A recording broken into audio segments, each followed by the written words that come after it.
Good morning, everyone. Thank you for joining today's webinar. Let's begin with the quote. If you are not willing to learn, no one can help you. If you are determined to learn, no one can stop you. So, for starting a new chapter of learning, I, Swati, being your moderator for today's event, want to extend a warm greeting and good morning to everyone present here. On behalf of Whole Sons family, I welcome you all for today's international webinar on developing a new business with a global approach to business. Now, a very warm welcome to our honorable speaker, Dr. Area Chair in the Department of Operations and Supply Chain Management at Jindal Global Business School, OP Jindal Global University, and Institute of Eminence. He also holds a visiting researcher position at the department and Graduate Institute of Business Administration, College of Management, Chaoyang University of Technology, Taiwan. He possesses a convincing academic background with the Bachelor's of Science in Mathematics, followed by a Master's in Business Administration with a dual specialization in Operations and Human Resource Management, UGC NET Fellow for Assistant Professorship and a Doctorate PhD in Supply Chain and Technology Management from the Department of Industrial and Management Engineering IIT. Sir has showcased 20 research articles at several national and international conferences. Also, he is an author of Thank you very much, Swati, for comprehensively giving the introduction about my background and my interest area. Good morning, everyone. My name is Vinayak.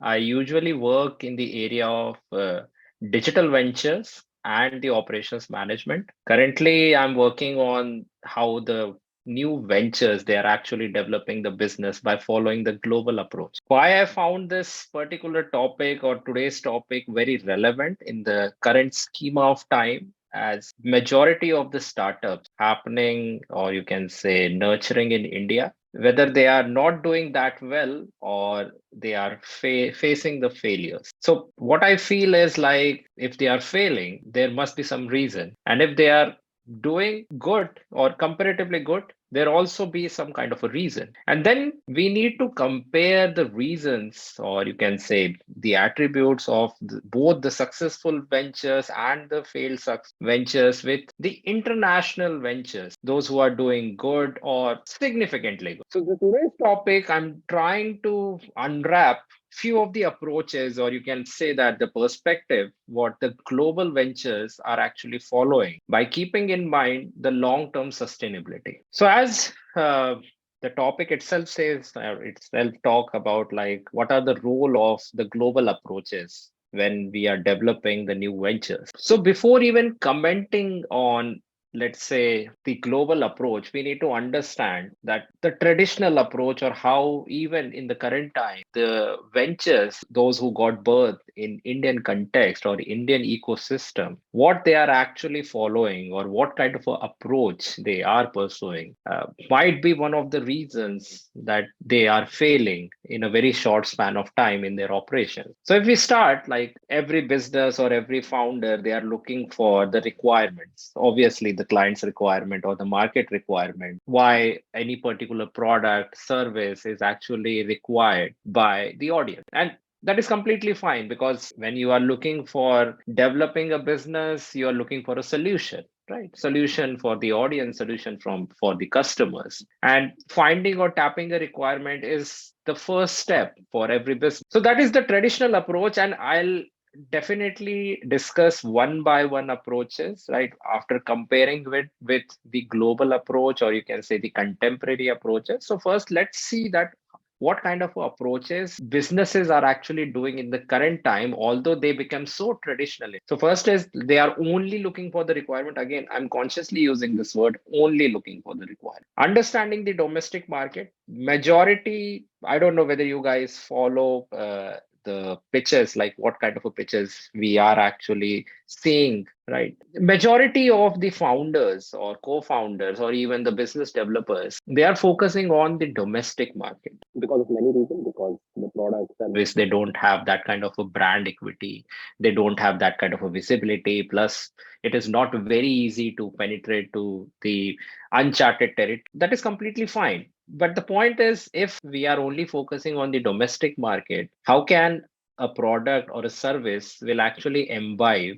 the global approach? And that is one thing which we need to discuss. Understanding the demand and supply are very basic parameters whenever market started growing, or if any deficiency, to understand the deficiency, or to actually make yourself confident that yes, because there is a deficiency, we need a solution, and that solution can be delivered through new ventures. But demand and supply, or understanding a demand and supply only, is a very traditional approach. Why? Because here we are only depending on the demand which is already there in the market. We are not depending on the demand a business or a service can actually create in the market. I will take the examples like how the global businesses, they have actually created the demand rather than following the ongoing demand in the market. The next traditional approach, Indian ventures, they are following is like they are actually spending a significant amount of their energy, time, and resources to understand the competition. In one of the surveys or in many studies, it was found that almost 60 to 70% startups, they fail to place themselves in a right quadrant. And when I'm saying right quadrant, that means they don't know actually like where they are actually fitting, whether they are fitting in a right industry, whether they are fitting in a right product, whether they are fitting in a right service, or whether they are fitting in a right process, because that's the most challenging part to define, and that has to be defined in the very beginning of the process. Otherwise, whatever you will do, you're not going to get the actual leverage of whatever energy, resources, maybe competency you are putting into that particular. So that's the point. Like competition, you can't actually understand who is your direct or indirect competitor if you don't know that whether you are in a right industry or a right quadrant or not. And that's a prominent, you can say, factor of failing the new businesses in India. Then there is a dilemma in everyone's mind, like whether to go for a service or to go for a product. So service, again, easy to develop. The cost of development is significantly very low if you go for a manufacturing. But then people are not understanding, like they are still focusing on something which don't have, or which is having a very short span of lifetime. We are talking about products, we are talking about services. Again, if we are not putting the global approach, the products will not going to last for long time. Definitely it will get obsolete. When it comes to services, obviously the services are changing with a very exponential pace. Every 3 months a new service is there in the market, and again, I'm taking 3 months, it's much lesser than 3 months. So again, product, service, which product, which service, whether to go for a product or to go for a service, it is something which is very skeptical in nature. And again, no one can actually define it. It will automatically get defined when you tap the right quadrant where you want to place yourself as a solution driver, because business is something we expect to deliver the solution. Then the last thing, or the traditional approach, is like always to go for a finished product or the services. Okay, this is the product. Okay, let's take an example of a mobile phone. So the mobile phone, Samsung is actually rolling out in the market, Apple is rolling out in the market, or any of the company. So the final product or the final service is the solution every company wants to deliver. And that's where they are failing. Because in the final product, there is a very high risk of failure. In a final product, the brand equity is with your company. When there is a final product or a service, you don't get that kind of avenue to make the modifications according, or to make the modification by meeting the pace of the modification required in the market. So this is something which is very, very, very important to understand, okay, where we are actually doing the mistakes. And if we understand, I don't means, again, I'm not saying that, oh, in one go, new business developers, they can actually counter all these approaches in one go, but at least they can take up one by one, but in the initial phases of their ventures. Now we have discussed the traditional approach. Let me take you through the modern or the global approaches the developing countries, or you can say the most emerging countries, they are following. I happen to be in Taiwan, Japan, sometimes China, also in Netherlands, Finland. How they are doing it? Again, they are very small countries. Again, China, I'm not considering China as a small, but again, the other Asian countries, right? Also Thailand, right? But how they're doing it? What is that one factor that makes them more sustainable? In, if we are talking about Japanese companies, Japan is very small, right? But then they are the king in automobile sector, right? The huge share of Suzuki in India, right? How they're doing it, and they're doing it from a pretty long time, and it's being almost 5 decades for Suzuki in India, and Maruti Suzuki is the most selling automobile vehicle in India, and not in India. Again, if you see the other territories also. Similarly with Toyota, right? How they have done, small country.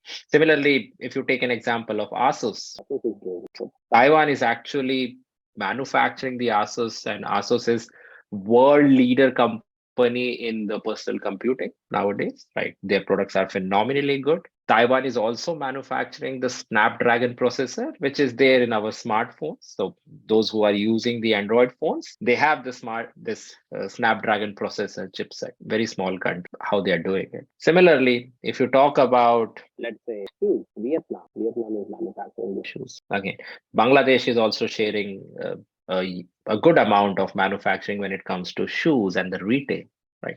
Zara, I don't know whether you heard about Zara or not. IKEA, a Sweden brand, right? A Sweden company, how they're doing it. So there must be something which is unique in nature. There must be something which is modern in nature. There must be something which is right in nature. And that's why all these companies or these countries, they're actually doing pretty well in a more sustainable way. It's not a one day profit. It's not something like, okay, over the night they became a sensation and they started booking the profits. No, whatever companies I have taken, they are actually making a sustainable profit. Again, there is, you can say, amplification when it comes to profit, losses, demand, but still they are there in the market. Sometimes they lead the market, sometimes they drive the market, sometimes they follow the market, but they are there in the market. And all these businesses, they started with a very small amount of, you can say, resources, but the only difference they have followed is from the beginning only they have followed the global approach. Why? Because if you're only focusing on the domestic market or the domestic needs, you can't create economies of scale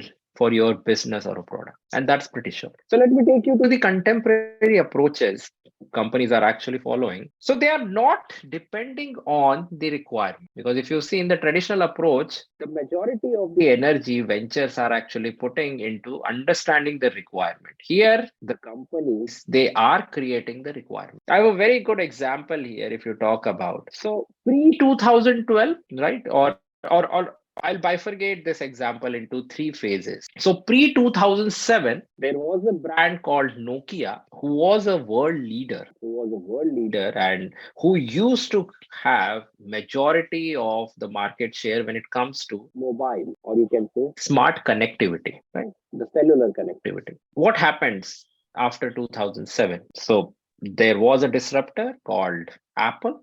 Apple came into a market and they launched their first iPhone. Technology wise, connectivity wise, functionality wise, they are much more superior than the Nokia.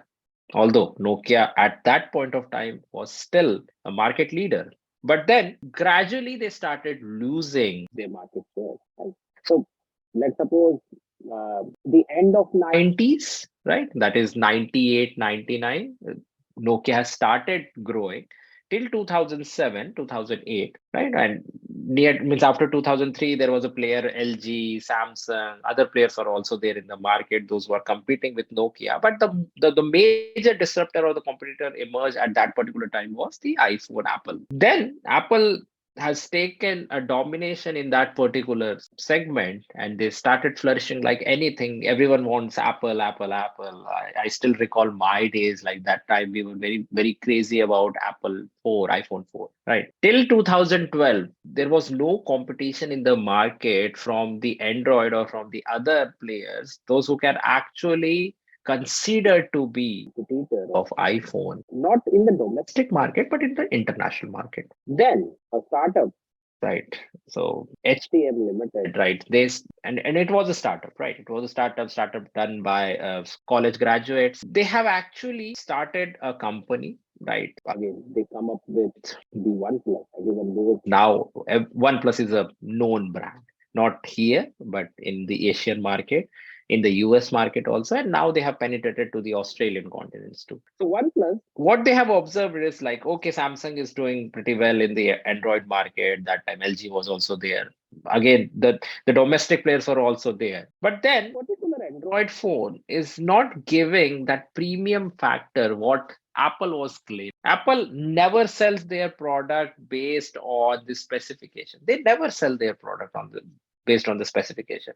But if you see the other brand, Samsung, they are selling that, okay, we have this much of hard disk or we have that features in our phone. Apple never marketized their features. They started by giving a better quality camera, but they always bet on the experience a user will get after using the phone or you after using that particular device. And more than the experience, it's a pride of a ownership, right? It's a pride of a ownership of a phone, or you can say elegant phone, right? So customers are not actually looking for having an instrument which will give you a functionality, and that functionality you required is to call someone, but to give you an accessory which you can actually flaunt in a market that can actually place you to a sophisticated strata in the society. So you need to understand the company is not selling a product. A company is not selling a particular service, but company is actually selling the status to the customer.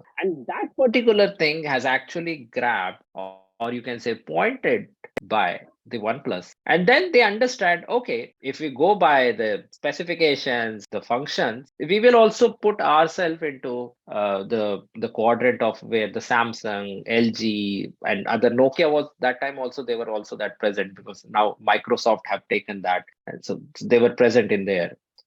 Lumia phones were there at that time. Then HTC, BlackBerry, they were also there, but they were in the other segments, but they were still there in the market. So they understood this particular global approach that, oh, people are not buying mobile phone just because they want an instrument, but people are buying mobile phone because they want a status of owning premium. So what they did is they started selling their mobile phone with an approach that we are manufacturing a limited pieces only, and you will only own the mobile phone when you will get an invite from a company. So it's more like you are getting an invitation to a prestigious occasion, any ceremony or anything.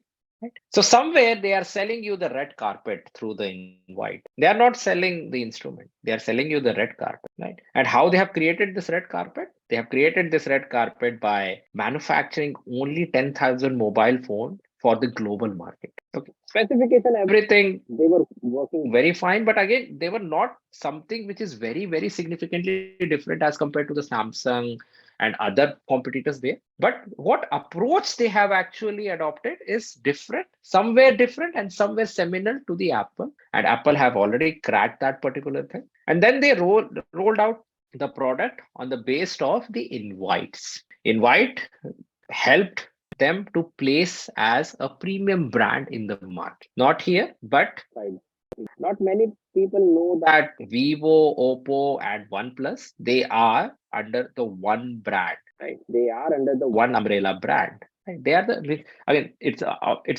a brand under one company, but they have marketized the OnePlus brand as the premium brand. Vivo, Oppo, they never got their share of premiumness, but then they have placed OnePlus as a premium brand, and they started with a basic price of 22,000 for OnePlus, and they have actually launched it as a premium flagship killer phone. And then they started, means again, people became very crazy for that. And nowadays in India, the biggest competitor for Apple when it comes to price, when it comes to specification, when it comes to premium is again OnePlus. Samsung also changed their strategy by following the OnePlus.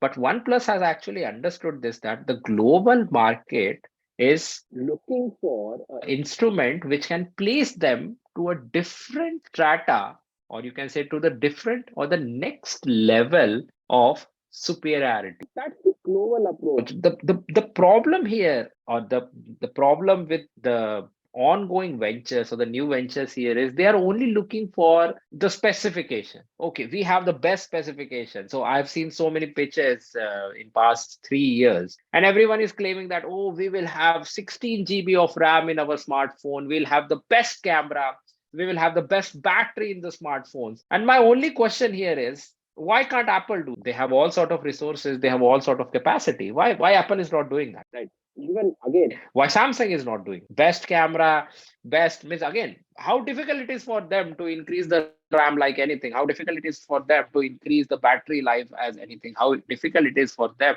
to increase the capacity of a phone like anything, keeping in mind that they are having the advantage over the prices and they can increase the price. But they are not doing it, and they are not doing it very consciously. You need to understand that they have understood the line of action they have to follow, rather than wasting their energy, time, and resources to something which is not required. So people are still buying mobile phone, but the purpose is different. It's not at all the convenience they are getting. It's about what kind of the accessories they are actually owning. And that's why, if you see the buying pattern of the consumers, they are changing their gadgets very frequently. Right?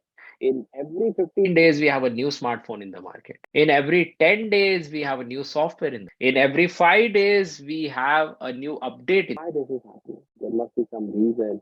And those companies who are actually tapping these, they are becoming sustainable with time. The next thing is understanding the scalability. When we are talking about the scalability, whenever you are opening a venture or thinking about product or services, it shouldn't be constrained for one functionality, or it shouldn't be constrained for a particular region, for particular cultural, you can say, flow, or anything. Means again, if you're doing it, you are creating a barrier for your own product, or for your own business. So let me take you that what we do, what we mean by scalability. Scalability is something that from one product or from one service, you can actually create the multiple avenues to sell your product, maybe as a finished product or maybe as an unfinished product. That depends on the requirement, but then you can find an avenue to sell that particular product at multiple levels. Now take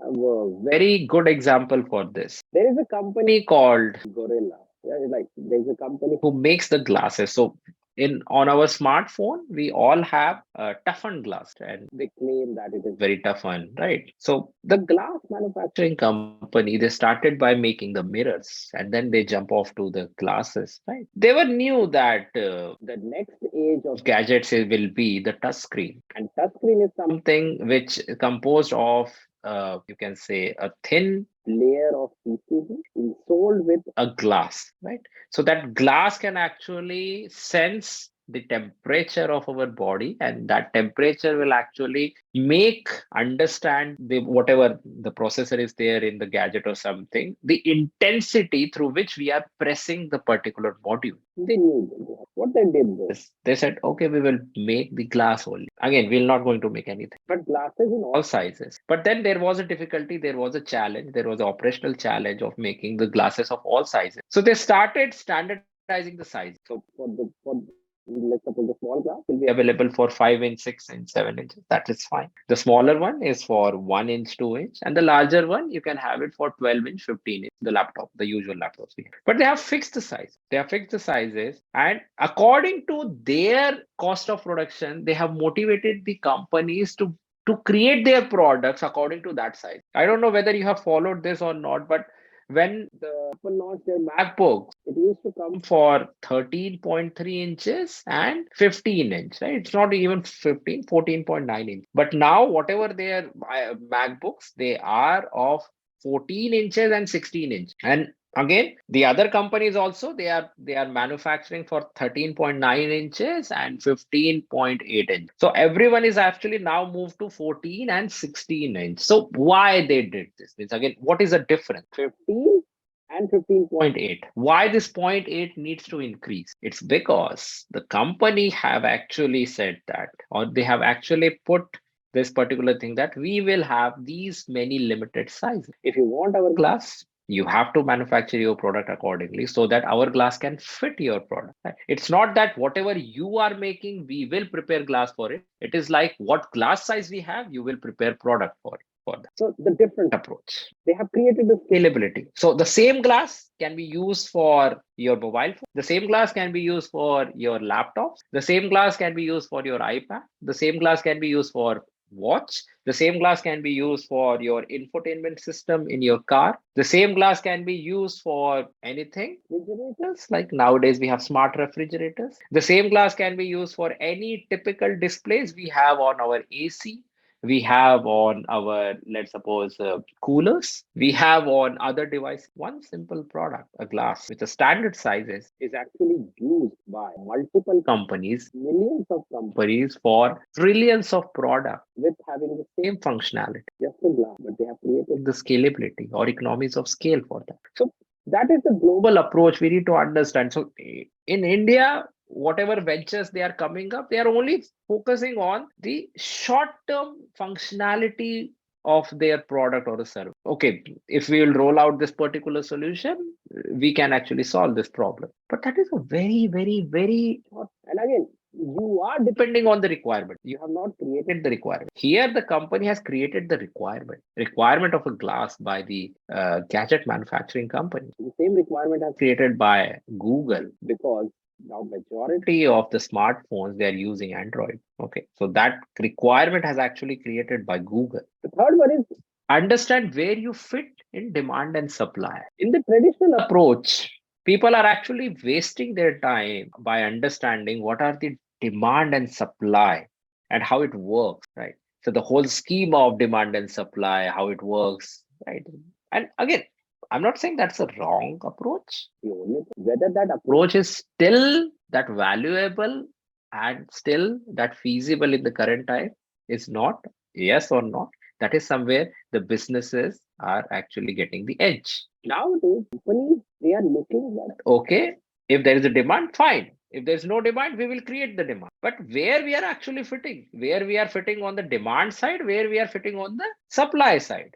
Because when you are sitting on the supply side, that means you are already created, or you have already created the demand. And that's why you are on the supply side, whether you have the competitors in that particular supply side or you have or not, that is something which defines by your competency, which defined by the, you can say, the size of the competition, right? But then if you are there on the supply side, that means you have already created a demand. If you are on the demand side, right, that means you still need to create the requirement or the demand. And how you will do it? There are so many other ways to do that. Like OnePlus has created the demand, Apple has created the demand. Nowadays, Ola has created a demand, right? No one has asked for the EV scooter from the Ola. They have created the demand, although it is not very good in quality, but still they have created a demand. They are also selling on the flash sale, first come. Right? It was it how they created. They created just by saying this, or this creating this notion that okay, only first 10,000 people will get the EV scooter, the premium scooters. It's not like that. They have created the. So you need to understand where you are fitting yourself, whether you are on the demand side and or in the supply side. If you are on the demand side, then please work on the process of creating the demand first rather than creating a product or a service. Because then, even if you have a product or a service, you're not going to place them successfully in the market because you are still focusing or dependent on the market requirement. You have not created your own requirement. Okay? And if you are a supply side, then you start working on your optimization process that okay, we have already created the demand, now how to meet the demand. And if we are meeting the demand, whether the demand or the process from which we are meeting, whether that process is giving us economies of scale so that we can sustain that supply, or sustainability is the issue. And you will only get sustainability when you have economies of scale. And what we mean by economies of scale, when we actually leverage one particular product for multiple purposes, for multiple functionalities, for multiple attributes. Because if our product is satisfying that particular purpose, we have multiple streams of profit, and the venture will not going to rely on only one functionality, one requirement. Now the next one is understanding the competitors, right? When you are creating the requirement, you don't need to really worry about the competitors, because see, when it comes to ventures or when it comes to startup, we always consider this, that oh, we have some unique features, and because of that only we lies into that particular category, that oh, we are the innovators, we have this competitive edge or something. If you are only thinking about the competition, that means you are missing that X factor from your approach, your venture. Because if you have the innovation, right, and trust me, that innovation can be driven by either product, by process, by design, or even by your tooling. I'll take one by one. Innovative products, we always say that, okay, this is a very innovative product in the market, and this is something which we have not seen before. Maybe it's a new cover on the old product or the services. That depends. Again, that is completely fine. But then, if you're really taking it out, what kind of a buzz it is creating in the market that makes the particular product to get sold? Every year, Apple introduced their new variants. So 11, 12, 13, 14. But they are not innovative in nature. Trust me. Apple has done innovation twice only. First, when they have introduced in 2007, they have introduced the capacitive touchscreen, right? Earlier, we used to have the resistive touchscreen. They have introduced the capacitive touchscreen. And out of that, they have created this like, okay, the experience is phenomenally good. And it was. Trust. And the next innovation they did is in the year 2017-18, when they removed the home button and they have introduced the Face ID. And the Face ID is some kind of a technology. The points on our faces. So they have identified millions of points on our faces, which can be used to strengthen the security of your device. Okay. Similarly, with thumbprint scanner, right? In display thumbprint scanner, or you can say anything, but they are not using it. Apple never uses. They used the physical home button for thumbprint, but not never the, you can say, the on-screen display what Vivo has introduced way back in 2017-18. Right? They have completely removed the home button. They have used the Face ID, and nowadays you can see Face ID is very common. So once you introduce a kind of a innovation in the market, and if it got well placed, then the other follower companies, they also started following this particular. Right? So competition, if you're only following the competition, then it's very hard for you to place in the market with that unique factor, because there again you are depending on the requirement of the market, you are depending on the demand. You have not created the demand, right? So try to understand the thing, that how you can create a competition through your design, very basic design, right? I'll take an example of this organizer business. So nowadays, our cupboards, they want an organizer. Our car, they want an organizer. Our kitchen, they want an organizer. Any place you need an organizer, even to organize the cables, your charger of your phone. mobile, laptops, iPad, others, they all also need that clips and other organizer. Nowadays, we have organizer bags and everything. What is that? Do we require NASA science for creating an idea of manufacturing an organizer? Organizer is very, very, very basic thing. But if you see the market, the international market of these kind of a product, it is very huge. And trust me, they are making more profit than any other gadget in the market, because you don't need after sales service for an organizer. You don't need you can say a very fancy or a very, very, very costly technology for manufacturing the organizer. You don't need to innovate that much or frequently innovate that much to sustain in the market. Obviously, organizer, they always play on their design, right? But their functionality is one, right? You have defined the functionality. Okay, it is an organizer. You require that to organize your stuff. But at the end of the day, it is a particular shape created by either by plastic material, by silicon material, or any other material. But at the same time, it's a very simple thing, and it's very simple to manufacture it also. But looking for it, the people are looking to go for a venture, those who can deal with high intensive technology, right?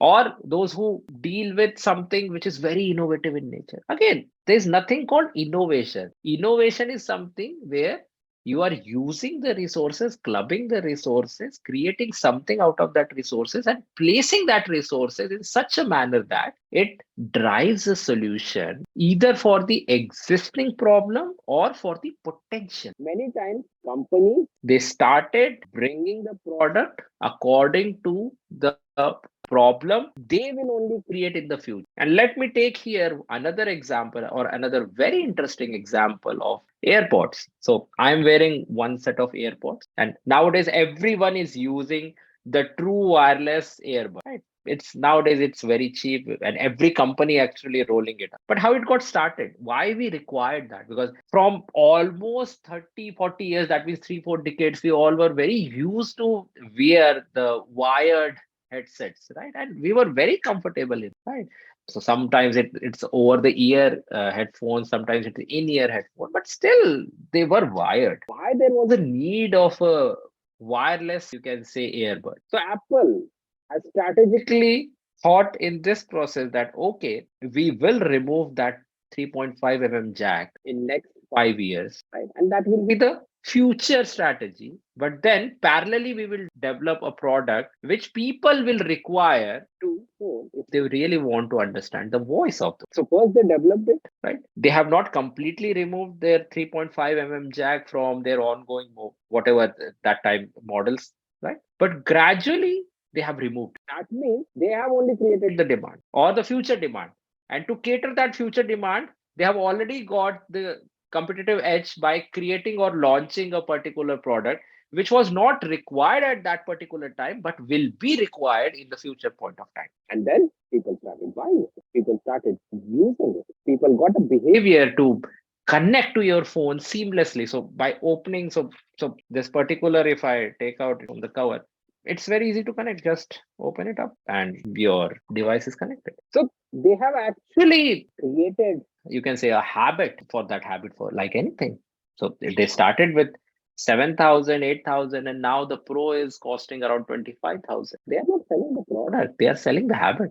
You need to understand. And that's where more and more businesses are failing, because they always play on the product or the service. It's not product or the service. Have you ever imagined, like, why out of 100 companies, only few companies they place themselves into a successful venture? Sometimes even many of the products, they are not very superior in nature. Many times the product is not even carrying that quality as their competitors do, but still they manage to sustain for a long, they manage to reap a good profitability, they manage to lead the whole sector. So currently also, if you can compare the Apple AirPod with the other AirPods in the market, let's suppose we have Samsung earbuds, we have other things, like, I'm not saying Samsung is the superior, oh, sorry, Apple is the superior one. What I'm saying is they got mastery in selling the habit. And that's why their product is becoming more superior. Here, we are talking about only one thing, that okay, we will create a product that will disrupt the market. There's nothing called a product or a service which can disrupt the market. It is always a process which can actually help you to disrupt the market, which can actually help you to place in the market in such a manner that you can sustain. And sustainability is the major factor, because if you're not sustainable in nature, anyone can throw you out from the market, right? So that is the competition part. Then following the global up. Why global approach? Because if you see the studies or if you see the pitches, the latest pitches also, everyone is only talking about solving the domestic problem. Fine. Again, the domestic problem, they have a huge market, and if we place ourselves in such quadrant that we are following or we are solving the domestic problem, that is fine. But then, how can you actually tap the international markets with your domestic approach? How you understand that, okay, how what kind of a product Indonesians are required if you are only focusing on the product what Indians are required or requiring at that point of, how you will understand that, okay, what kind of a AirPod an Australian want according to their composition of their ear or the shape of their ear, if you're only focusing on the Indian bodies. You need to understand that Apple or any of the established companies, those who are doing phenomenally good, they have actually understood or they have actually accommodated the global requirement or created the global requirement, and according to that they have actually developed the global approaches at what point of time where they want to hit the different territories. And that is very important. That is very, very, very important. So global approach is very important whenever you are talking about new ventures, because then you have that room to make the change. Once you establish yourself in the market, you will be constrained with a image, with a brand image, with a company image, right? T series has failed in that. So T series, once they also launched the electronic company, right? They have rolled out their washing machine, TVs, other electronic gadgets, but they failed because they have established themselves as a music company or a recording label. They never established, they never thought in such a manner that, okay, what if people will not going to consider as more than a recording label? And that's why they failed. And that's why many of the companies they failed. Videocon, again, why they failed? Why they have failed to penetrate the international market, right? Why LG has successfully penetrated the Asian market? LG is not an Indian company, right? Why our smartphone companies, they are actually facing a good struggle when it comes to entering or creating a profit? Why? So again, if you talk about the Carbon or Micromax, right? These are the Indian startups, Indian brands. They failed to actually do this thing, particular things, right? And why the international companies they are coming to our market is because of the reason, because they have followed the global approach. So when it comes to the global approach, one thing we need to understand here is like, never go for a finished product or a service. Why? Because when it comes to the finished product, you have always constrained the functionality of your product or your service. It's very important to understand that what if the requirement of that particular product or services started coming down? Do you have that bandwidth? Do you have that potential to launch or to cope up with the changing or the exponential changing requirement in the market? We talk about risk mitigation. We talk about something which we call it as like passing of the risk. And that will only happen when you are not on the front end. If you are only manufacturing the finished products or the services, your brand, your product will always be in the front end. And then if you are not successfully fulfilling the responsibility, then obviously your brand will lose their credibility, your brand will lose the value, your product will lose their functionality. Right? So why can't we think about the components, right? I'll take an example. Why we call China as a factory or a global factory? So China in their 60s, late 60s, they have understood, they have forecasted that in future the world will going to be driven by the gadget, and gadget is something which requires energy. A gadget is something which will require the memory. Gadget is something which will definitely require a storage. So why can't we work on this particular thing rather than focusing ourselves into manufacturing car, rather than focusing manufacturing in a complete or finished product like laptop, washing machine, television? When Sony were busy in developing the design for the modern television, when the Suzuki were busy in designing the small cars, when the other companies like IBM or HP, they were busy in designing the personal computers. China and their ventures, they were busy in designing such a modular component, what we currently call it as a PCB or a chip, the green chip we found in every gadget. And they knew that every gadget will require. So anyone around the globe who will going to manufacture a product will take this chip from us because we will master in that. Has happened. The world is actually depending on China. You cannot say that, okay, boycott China. Do you can't? You simply can't, because every gadget, every product in this world is actually requiring that chip, and the only country in the world who is manufacturing the chip at the cheapest price. Again, how they have achieved it at the cheapest price? Because they have got the benefit of economies of scale, because the same chip can be given to multiple companies. So mobile phone chip, again, the same size, the same specification, that can be actually given to multiple companies: Google, Apple, let's suppose Nokia, any brand, OnePlus, the same component. So they got the benefit of economies of scale because they have so many buyers across the globe. But they have cracked this particular code.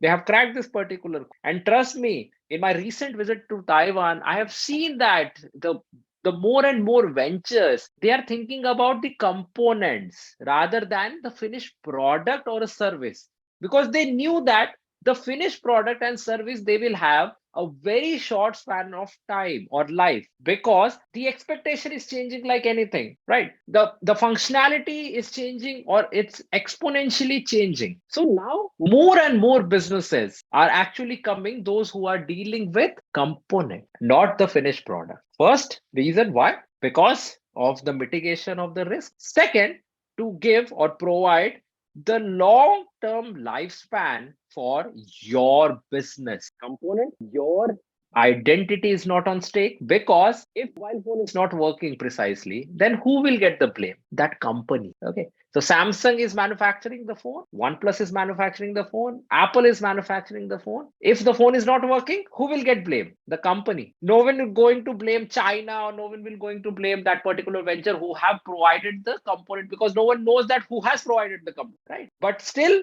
that particular company is actually manufacturing it, creating or booking the profits, because this is something which will be required for even for the next 10 years. Yes, the efficiency got changed, because earlier they used to use 8 nanometer chipset, now they are using 5 nanometer chipset. So that is something which is the incremental innovation. I'm not going to talk about the disruptive, radical, and incremental innovation, but just to give you an understanding, that is very incremental. That means they are making small changes over a period of time. The major fundamental of that component is same from past 5 decades, and it's very simple thing. It's a very simple thing. But have you ever imagined why world is not able to create another country who can actually manufacture PCB? Similarly, the RAMs, or you can say the silicon chipset, right? Japan is manufactured. Why there is no another Japan or another country who can actually make this? So these are the things, or these are the questions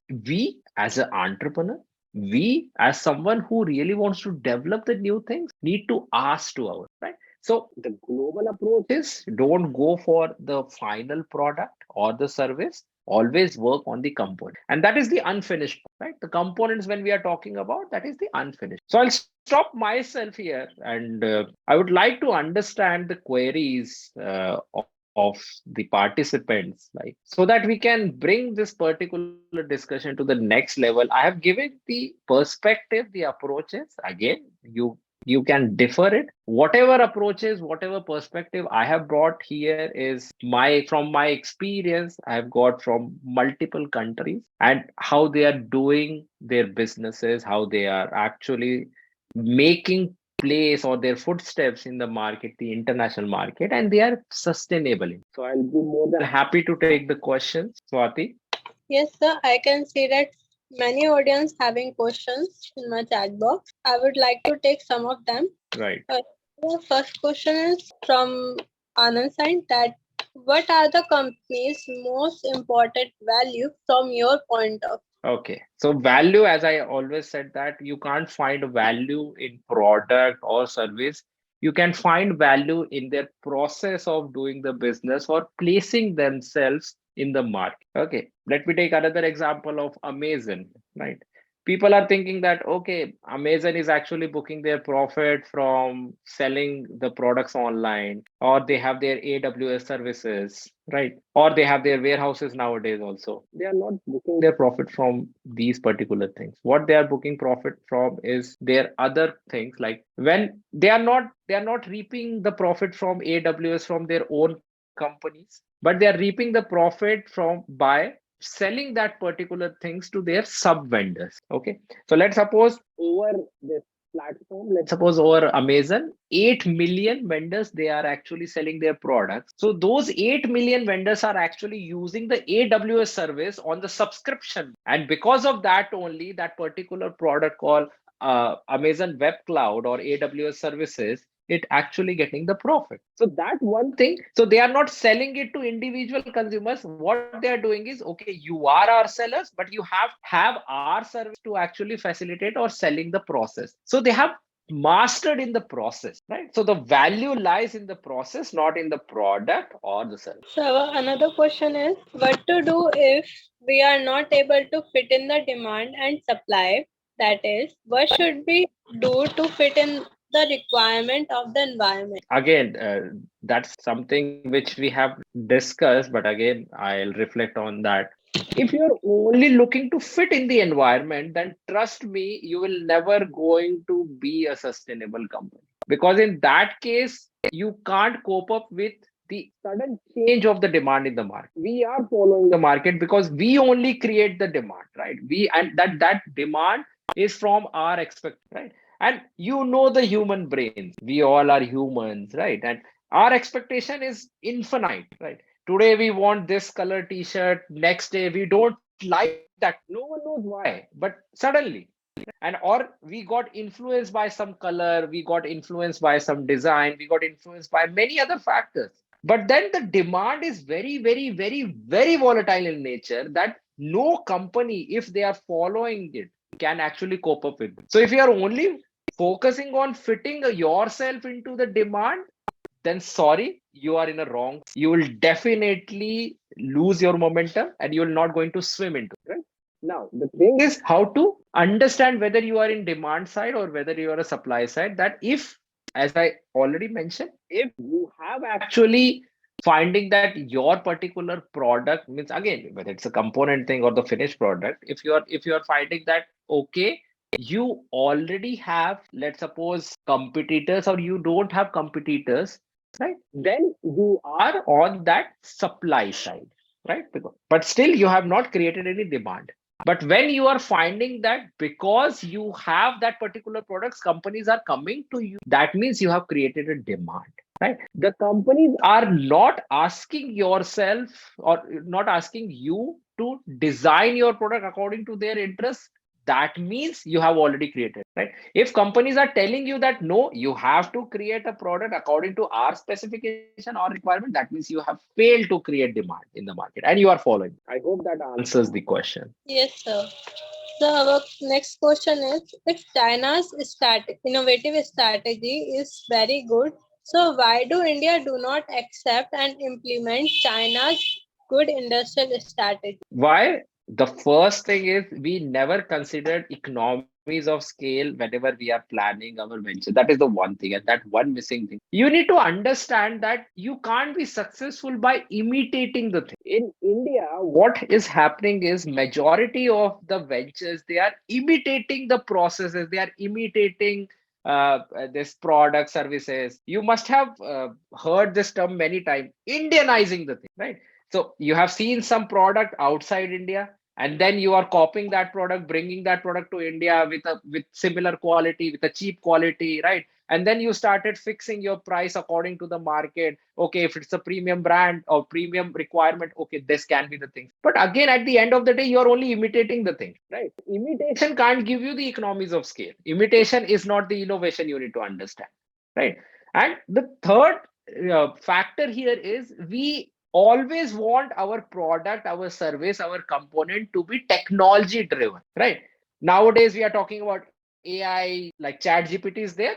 Now, I'm pretty sure that almost 100 companies in India, they want to build up this LLM, right? This is learning management software, right? Like Chat GPT. Why we need to do that, right? When the original founder of ChatGPT, they happened to investigate or innovate in something, have they taken this approach to first copy the things from Google or copy the things from other a particular company in the market? They have created this, like, okay, we can have this kind of a service, let's invest into that, let's develop that, and then the world will follow. In India, we don't want to create something that world will follow. Tell me one particular company or a product through which you can say that, oh, no one in the world can make best or better product than this without it. No product. Whenever I'm means in India, Fortuner is something which drives many boys very crazy, right? Many people very crazy. But it comes from very small country. It got manufactured in Thailand.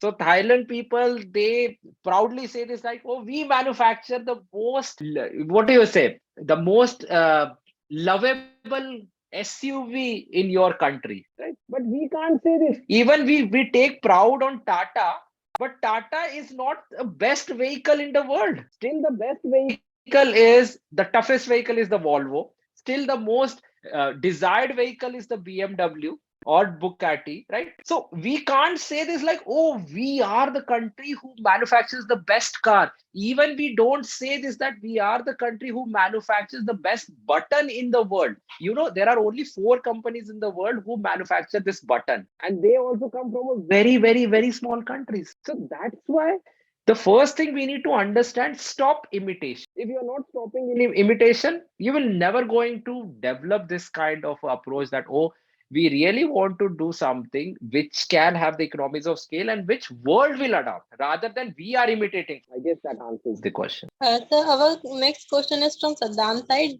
He asked that what do you see as the Indian companies' greater risk right now? What Indian is companies greater risk. Okay. So their greater risk is the sustainability. As I always say that.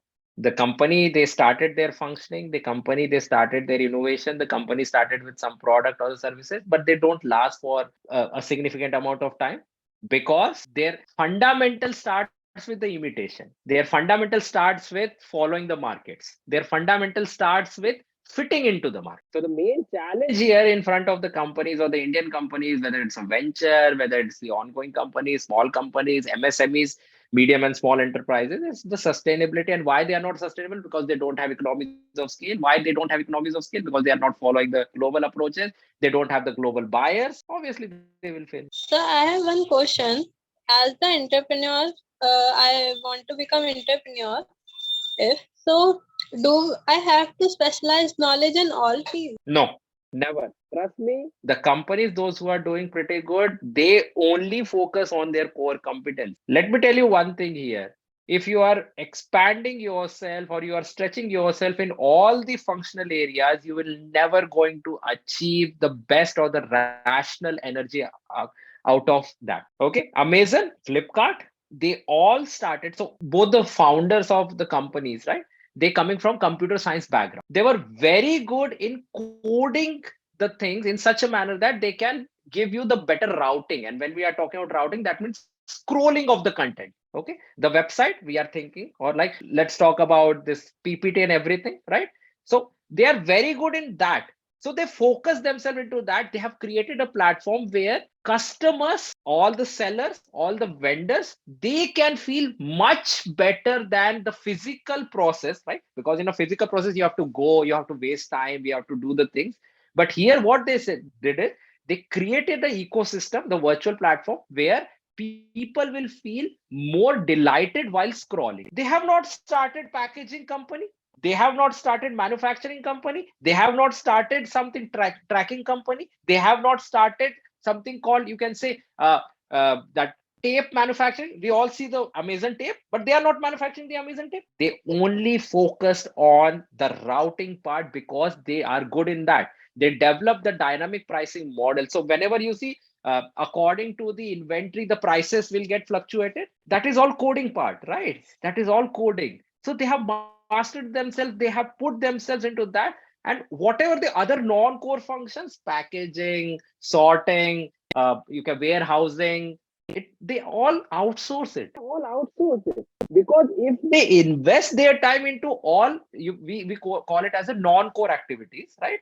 Then they will never going to master into their core activities, which is routing and which comes from coding. Does that answer your question? Yes. So Mackie asks, I want to start up a business, but Hmm. can I start up a business with a minimum funding? How can I do that? Whenever you want to start a business, never go with your own funds, whether it's a minimum or maximum, but never go with your own funds, right? The best point is in India we are talking about, and again, trust me, in India we have a very limited kind of an exposure and the funds available for the startup, right? Because in India, if you really want to go for a startup or something, even though if the agencies they are claiming that, oh, we have invested so much for creating the startup ecosystem, you are also constrained with the expectations also, right? In terms of the policies, in terms of the outcomes. But outside India, see, you need to understand India is a very potential market, it's a very big market. Right? India is a very big market. Similarly, China is a very big market. Australia is a very big market. So companies outside the India, they are also looking for the partners. They are also looking for the companies who understand the Indian requirement, who can understand how to develop a process to create the requirement in India. So if you're partnering with this particular thing, and that's why if you see, we have different startup pitches in different parts of the world or the globe. There, people are actually inviting people from India, from China, from other good economies to showcase the process, how they can create the demand for the product, for the component. And that's where you can place yourself as an entrepreneur. So I have been into these kind of a programs. In 2018 I have pitched my own idea. The idea wants a heavy investment. They said we are more than willing to do an investment without any guarantee, without anything. The only thing is we have a policy of creating the job. So 40% of your team needs to have our people, right? So if we are starting with 10 people, so 4 people will be from our country, 6 you can have your own team, right? And then you have to establish the office or whatever here in our country, because obviously if that business flourish, the profitability with the country, right? But they don't want any kind of a guarantee. They want any kind of a guarantee for the success, but they are willing to give all sort of facilitation in terms of, or support in terms of technology, in terms of talent, right? And in terms of the logistics. We need to explore the things outside the India, and you can only explore the thing outside the India when you will carry the global up. Yes, sir. I can say that our most of the question is answered by you. Okay. So first, I would like to thank to Mr. Vinayak sir for this wonderful presentation and would like to appreciate his hard work that he made for us. And also, I would like to thank to our audience, all of you, graced today's event with your presence. Thank you, all of you. Thank you, Swati, for the wonderful moderation, and thank you the whole team who have given this platform for the new talent. And the new talent has so much of potential. It's just that how they are orienting their energy. That's the important thing. And all the very best for the new talents, also to you if you really want to become an entrepreneur. So thank you very much, and have a great day. Have a great weekend.